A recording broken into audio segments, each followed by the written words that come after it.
Hey, good morning everybody. This is Nick Wilson with Kovar Systems. Just wanted to talk with you guys today about how to be successful running a martial arts school and a book that I recently read called The Ideal Team Player. Excuse my black eye here. I got that training somehow, whether it was boxing or jiu-jitsu. I don't know when it happened, but yeah, it looks good, right? It's Northern California. Yesterday it was 110 degrees. So I'm out here early trying to get this video done for you guys before it gets too hot. We're going to talk about a few different things, but the reason I really wanted to put this video out there is, you know, I don't know the statistics, but if I was to guess, probably 9 out of 10 martial arts schools close within the first 2 to 3 years, right? And most of us have heard, you know, somewhere close to that statistic before, and it's not probably because these school owners are bad martial artists. It's just that they don't have really the business skills that are needed to successfully run a school, right? There's so much more that goes into being successful running a martial arts school than just being good at martial arts. Like, that's one component. You absolutely have to have that, but that's not the most important thing. And I think generally the public and people that are just starting out wanting to open up a school underestimate this tenfold. And I'm sure those of you that have been running martial arts schools for a while can attest to this. I don't know how many times I've had somebody come up to me, whether it's a client or a parent, and just come up to me and say, so, you know, you run a martial arts school, but what else do you do? You know, what's your normal job? And they don't really get it that this is a serious job that takes a lot of time and energy to be successful at, right? So we want to make sure that you know, the whole intent with this video is to really set people up for success that are either brand new, that are thinking about opening up a school, or you just opened up a school and you're trying to get to that 100 student mark, or you're trying to get to that mark where you're just breaking even, you're able to essentially pay yourself something or pay the rent. And this might be a paradigm shift for people that are kind of hovering, and you know, maybe you've been running a school for a while and you're trying to break through to that next barrier for whatever goal you've set. And really the idea for what I'm going to talk about today, I was trying to think of, you know, a way to articulate this, and I just recently read a book that was suggested to me by Dave Chamberlain. It's called The Ideal Team Player. I'll put a link to the book below. And within the book, one of the things that they talk about is looking for ideal team players both to hire and then also ideal team players within your team. So what is the ideal team player? That really depends on what are the values that you're trying to attract within your school. And within the book, one of the things that they talk about is 3 values. They talk about being hungry, being humble, and being smart. And they're not talking about being, you know, IQ smart, but people smart. How do you talk with people? So let me clarify that a little bit. So being hungry is that person hungry? Is that person, you know, doing everything that they can to get to the next level, to do their job well? Are they working long hours? Are they being creative? Are they really tapping the pencil and doing everything that they can to do a good job, right?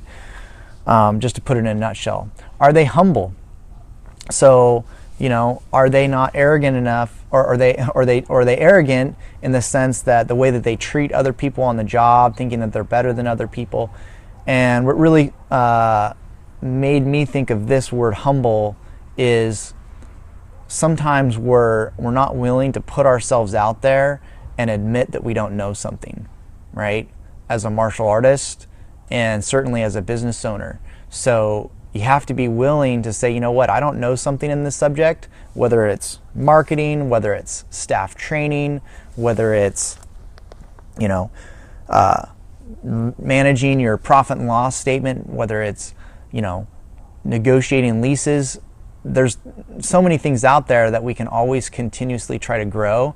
And I feel like the real winners out there that are, doing a good job running a martial arts school and being successful are the ones that are willing to ask questions and seek advice and to get mentors. And sometimes if we're so close-minded that we kind of keep ourselves in this comfort zone or this little bubble, and we're not willing to say, you know what, hey, listen, I don't know enough in this subject. I need to learn more. Then we kind of get stagnant, right? And the last one is smart. Are we people smart? Are we able to communicate effectively with our staff, particularly if you're starting to bring on somebody new? Are you able to give feedback to that person in a constructive way? And a lot of times two things happen. You don't know how to do that, so you don't give feedback to that person. So you're really, really upset with them because they can't read your mind, right? Or you give feedback to them, but it's not in a constructive way. It's in a very critical way, or it just doesn't come across, good. So that's definitely an art in itself.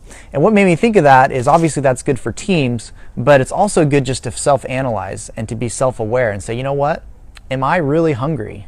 Am I working 12, 14 hours a day? Because when you're starting off, that's what it takes.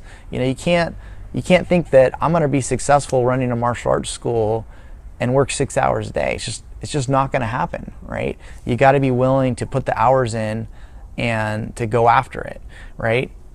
Number two, are you humble, right? Are you able to take feedback? Are you able to seek out mentors in the industry or that have essentially done that, been there and done that have grown their business in a way that speaks to you, right? That hopefully is a way that they've grown their business, still having integrity, right? Still doing what's right by their students and giving value, right? Because there's certainly a lot of people out there that, are quick to take students' money and maybe not deliver on their promises. So make sure that you align yourself carefully with the people that are really promising and delivering on, delivering on their promises, right? And then the other thing is just patience, right? So, it's easy to be hungry. We forgot about the last one, and that's smart. So making sure that your interactions with people, that you do so in an appropriate manner, that you really hold yourself up to not just being a martial artist as an instructor, but being a professional. And how do you conduct yourself as being a professional, right? And the last thing I wanted to cover is patience. And, it's really easy to be super hungry for a week, but again, this takes years, right? So if you're out there, you want to be successful running a martial arts school, you have to be willing to put that time into it, day after day, learning, growing, and grinding it out. So obviously in Kovar Systems, we provide martial arts coaching. We'd love to have the opportunity to earn your business. If you're out there, if you're not already a client of ours, Mr. Kovar's been running schools for over 30 years. We have 8 schools in Greater Sacramento area. All of them have over 300 students. Our biggest school right now has, I think, 415 students. So we're in the trenches every day doing it. And, we'd love to share with you some of the things that we've learned over the years, mistakes that we've made to make sure that we set you on the right path. The other analogy I could give is if you had someone come into your school and said, hey, I really want to earn my black belt, and you gave them a book, on your style of martial arts, and you said, come back in several years and I'll test you for your black belt. How well do you think they would do? Probably not very well, right? So we all need to have those mentors out there, those mentors that can essentially guide you in the right direction, make sure that you are making wise choices, make sure that you're building good habits, so you don't have to, fix any bad habits later down the road. So again, I'll post the link up to that book. I found it really insightful for me personally, and also growing teams. I thought it was fantastic. It's called The Ideal Team Player. Hopefully some insights onto being successful in martial arts school. Again, you can't just be a good martial artist and think that you're going to do well at this business. You have to be a good instructor as well, right? So you have to be able to deliver the information in a way that you can communicate effectively with your students. You have good classroom management skills. You have the right mindset. There's so much that goes into just being a good instructor, right?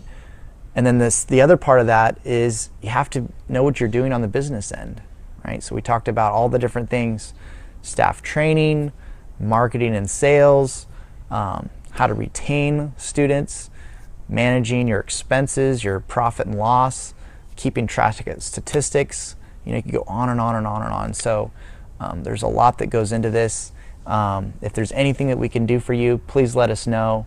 And if you have any questions about anything business related, feel free to post them on the comments section.